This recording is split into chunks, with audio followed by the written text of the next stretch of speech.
Hey everyone, I've been pretty quiet about the $700 billion bailout that our government has now authorized. It's a complex issue, and there isn't really one good solution. When you've painted yourself into a corner, you're going to have to walk over some fresh paint to escape. There's just no two ways about it. It's a bad situation. Joe from the Sludge Report, it's a channel called the Sludge Report 2. If you've never seen it, you should really check it out. I believe it was him who pointed out that George W.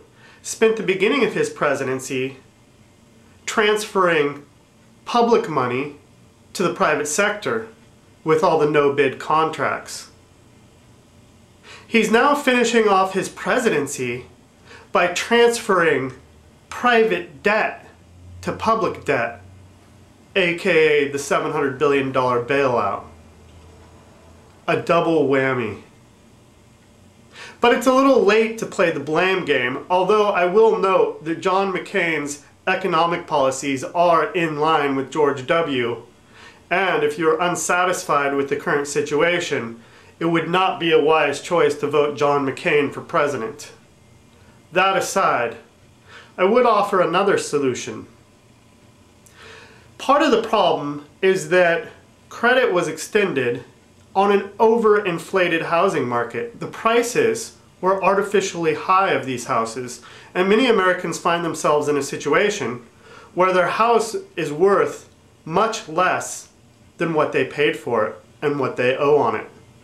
So to me, it makes more sense if we force these companies who could potentially go bankrupt from all the bad debt that we're trying to bail out, to instead renegotiate and put realistic values on those houses. We know they were overinflated. We know they were artificially high.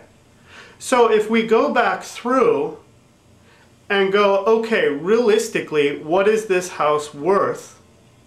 Let's make that the principle now, and potentially save people from being foreclosed upon. It also allows people to not be trapped, to then potentially be able to sell their home at a reasonable price and move into another house at a reasonable price if they don't like where they're currently living. It seems like it would solve a lot more problems rather than just handing a check to the people who screwed it up in the first place. By the way, I didn't come up with this idea on my own. This is Joe Biden's proposal. Yeah, Obama's selection for vice president. Just thought I'd put that in there. Thanks for watching.